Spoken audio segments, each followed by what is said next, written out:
عليكم ورحمة الله. بسم الله الحمد لله والصلاة والسلام على أشرف رسول الله وعلى آله وصحبه الفائزين برضا الله.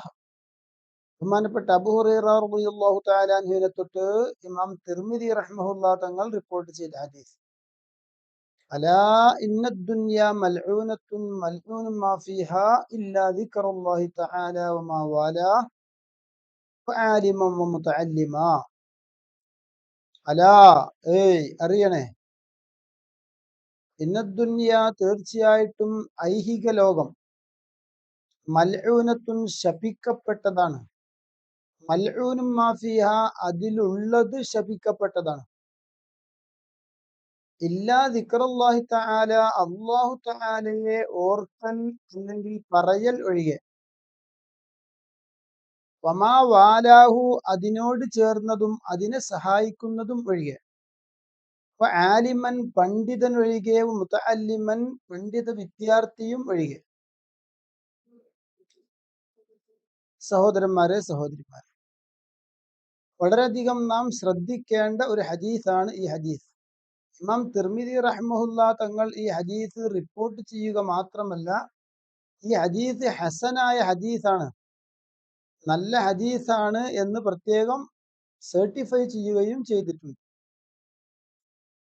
എന്താണ് പറഞ്ഞത്? ഈ ഐഹിക ലോകം അല്ലാഹു സുബ്ഹാനഹു വ തആല ഇങ്ങനെ ഒരു ലോകം ഒരുക്കി, ആ ലോകത്തേക്ക് നമ്മെ പരീക്ഷിക്കാൻ വേണ്ടി സൃഷ്ടിച്ചിരിക്കുകയാണ് ഇവിടെ.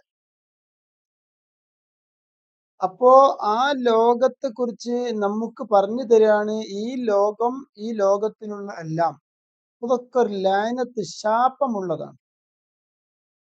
അത് ശാപമുള്ളതല്ലാതിരിക്കണമെങ്കിൽ അള്ളാഹുവിന്റെ ദിക്ർ, അള്ളാഹുവിനെ പറയുക, അള്ളാഹുവിനെ ഓർക്കുക, ഈ കാര്യം, അല്ലെങ്കിൽ അതിനെ സഹായിക്കുന്നത്.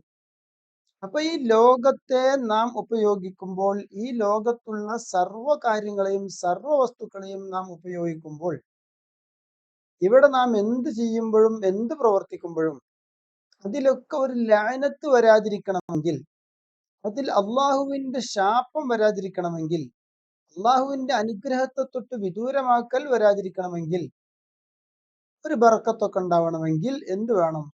എല്ലാം അള്ളാഹുവിന്റെ ദിക്റിനായിരിക്കണം. നമ്മുടെ സമ്പത്ത്, നമുക്ക് എന്തൊക്കെ ഉണ്ടോ, അത് എന്തൊക്കെ ഉണ്ടെങ്കിലും അത് നമ്മൾ ഉപയോഗിക്കുമ്പോൾ, അത് നമ്മൾ സമ്പാദിക്കുമ്പോൾ അതിന്റെ നിയ്യത്ത് അള്ളാഹുവിനെ ഓർക്കാനും അള്ളാഹുവിനെ ഓർക്കാൻ സഹായിക്കുന്നതും എന്ന രീതിയിലായിരിക്കണം. അതല്ലാതെ ആരെങ്കിലും മേലെ കയറിയിട്ട് അഹങ്കാരം നടിക്കാനോ, ആരെങ്കിലും ഇകഴ്ത്താനോ, അതിൽ മറ്റെന്തെങ്കിലും ഇസ്ലാം അള്ളാഹു അനുവദിക്കാത്ത ആഡംബരാദി കാര്യങ്ങളിൽ മുഴുകാനോ ഉദ്ദേശിച്ച് സമ്പാദിക്കാനും പാടില്ല, ഉപയോഗിക്കാനും പാടില്ല. സന്താനം, അള്ളാഹു സുബ്ഹാനഹു വ തആല നമുക്ക് ഈ ലോകത്ത് തയ്യാറാക്കിയ വസ്തുക്കളിൽ ഒന്ന് സന്താനമാണ്. സന്താനത്തിനെയും നമ്മൾ ഉണ്ടാക്കുമ്പോഴും അതേപോലെ ഉപയോഗിക്കുമ്പോഴും വളർത്തുമ്പോഴും നിയ്യത്ത് അള്ളാഹുവിനെ ഓർക്കൽ, അള്ളാഹുവിനെ ഓർക്കാൻ സഹായിക്കൽ. അപ്പൊ അള്ളാഹുവിന്റെ മാർഗത്തിൽ എനിക്കൊരു കുട്ടി വേണം, ഈ കുട്ടിയെ അള്ളാഹുവിന്റെ മാർഗത്തിൽ വളർത്തണം, അള്ളാഹു പറഞ്ഞതിനെതിരില്ലാത്ത കാര്യങ്ങളിൽ മാത്രം ഈ കുട്ടിയെ ഉപയോഗിക്കണം. ഇങ്ങനെ അതിനോട് ബന്ധപ്പെട്ട നിയ്യത്തുകളൊക്കെ അള്ളാഹുവിനെ ഓർക്കുക, അല്ലെങ്കിൽ അള്ളാഹിനെ ഓർക്കാൻ സഹായിക്കും. ഇതുപോലെ മറ്റെന്തൊക്കെ കാര്യങ്ങൾ, നമ്മുടെ വാഹനം, നമ്മുടെ മറ്റുള്ള ഡ്രസ്സ് അടക്കമുള്ള നമ്മുടെ എന്തൊക്കെ നമ്മൾ ഉപയോഗിക്കുന്നുണ്ടോ അതൊക്കെ, നമ്മളൊരാൾക്ക് ഒരു 10 റുപ്യ കൊടുക്കുകയാണെങ്കിൽ അതിൽ ശാപമില്ലാതിരിക്കണമെങ്കിലോ, ആ 10 റുപ്യ കൊടുക്കുന്നത് അള്ളാഹുവിനെ ഓർത്തായിരിക്കണം. ഏതെങ്കിലും നിലക്ക് നമുക്കൊരു സ്ഥാനം ഉണ്ടാവാനോ, ജനങ്ങൾക്കിടയിൽ ഒരു മതിപ്പുണ്ടായിരിക്കാനോ, അല്ലെങ്കിൽ മറ്റു ചിലരേക്കാൾ ഉയർന്നു നിൽക്കാനോ, ഞാനാണ് ഈ നാട്ടിലെ വലിയ ആളെന്ന് അറിയിക്കാനോ, ഇങ്ങനെ എന്തെങ്കിലും ഒരു താല്പര്യം അതിന്റെ ബാക്കിൽ ഇല്ലാതെ അള്ളാഹുവിനെ ഓർക്കുക, അള്ളാഹിനെ സഹായിക്കുക എന്ന നിയ്യത്തോടു കൂടെയാണെങ്കിൽ അതിലൊന്നും ശാപല്ല. വളരെ ശ്രദ്ധിക്കേണ്ട ഒരു കാര്യമാണ്. അല്ലെങ്കിൽ ഈ ദുനിയാവിലുള്ള എന്ത് കാര്യം നമ്മൾ ഈ പറയപ്പെട്ട അള്ളാഹിനെ ഓർക്കാൻ സഹായെങ്കിലും ആയിട്ട് വരാത്ത രീതിയിൽ ഉപയോഗിക്കുകയാണെങ്കിൽ അതിലൊക്കെ അള്ളാഹുവിന്റെ ഒരു ശാപം ഉണ്ടാകും. അതാണല്ലോ ഒരു കല്യാണം നടത്താണെങ്കിൽ, ഒരു വിവാഹം നടത്താണെങ്കിൽ നല്ലൊരു കർമ്മമാണ്. പക്ഷെ അതിനോടനുബന്ധിച്ച് അനാവശ്യമായ അള്ളാഹുവിന്റെ ദീൻ അംഗീകരിക്കാത്ത പലതും കാട്ടിക്കൂട്ടുക. അതൊക്കെ കാട്ടിക്കൂട്ടുമ്പോൾ അതേപോലെ മറ്റെന്ത് പരിപാടികളാണെങ്കിലും നമ്മളൊക്കെ നമ്മുടെ സമ്പത്തോ നമ്മുടെ സൗകര്യങ്ങളോ ദുനിയാവിൽ എന്തെങ്കിലും ഉപയോഗിച്ചാണ്ട് അതൊക്കെ ചെയ്യാം. ആ കാര്യങ്ങളൊക്കെ അപ്പോൾ അള്ളാഹുവിനെ ഓർക്കാൻ അല്ലാതായി മാറുകയാണ്. അപ്പൊ അതിന് നമ്മൾ ഉപയോഗിക്കുന്ന ലക്ഷക്കണക്കിന് ഉറുപ്പികൾ ഒരു ബർക്കത്തില്ലാത്താന്ന് മാത്രമല്ല ഒരു ശാപമുള്ള സംഗതിയായിട്ട് മാറുകയാണ്. ഒരു നിക്കാഹി എന്ന പവിത്രമായ ഒരു കർമ്മം, അതല്ലെങ്കിൽ അതുപോലത്തെ പ്രധാനപ്പെട്ട ഒരു കർമ്മം, ഒരു വീട്ടിരിക്കലോ മറ്റോ ഒരു പ്രധാനപ്പെട്ട ഒരു അള്ളാഹുവിന്റെ ദീനിനെ സഹായിക്കാൻ വേണ്ടി നമ്മുടെ കുടുംബത്തിന് നല്ല സുരക്ഷിതത്വം ഉണ്ടാവാൻ വേണ്ടി അവർക്ക് നല്ല രീതിയിൽ ജീവിക്കാൻ വേണ്ടി എന്ന് കരുതുമ്പോൾ അതൊക്കെ നല്ലതാണ്. എന്നാൽ ആ നല്ലതിനോടനുബന്ധിച്ച് ശാപം കയറ്റിക്കൊണ്ടിരും.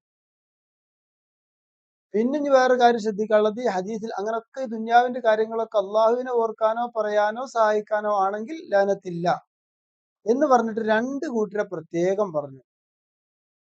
പണ്ഡിതൻ, ഒരു യഥാർത്ഥ ഇസ്ലാമിക പണ്ഡിതൻ, അതേപോലെ ഒരു ഇസ്ലാമിക പണ്ഡിതനാവാൻ പഠിക്കുന്ന വിദ്യാർത്ഥി, ഇവർ രണ്ടുപേരെയും എടുത്തു പറഞ്ഞു. ഇത് രണ്ടിനും ശാപമില്ല. ആലിമിനും മുത്തഅല്ലിമിനും ശാപമില്ല. സഹോദരന്മാരെ സഹോദരിമാരെ, എത്ര ശ്രദ്ധിക്കേണ്ട കാര്യമാണ്. നമ്മളെ വീട്ടിലൊരു മുത്തഅല്ലിമെങ്കിലും ഉണ്ടാവണ്ടേ? ശാപമില്ലാത്തൊരു ഉറപ്പുള്ള, ശാപമില്ല എന്ന് ഉറപ്പുള്ള ഒരു ആള് മുത്തഅല്ലിം. ശാപമില്ല ആലിം.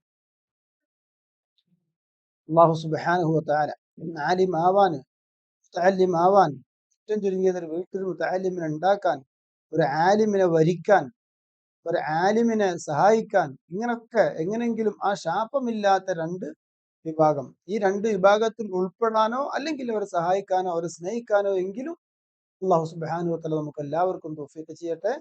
അസ്സലാമു അലൈക്കും വറഹ്മത്തുള്ളാഹി.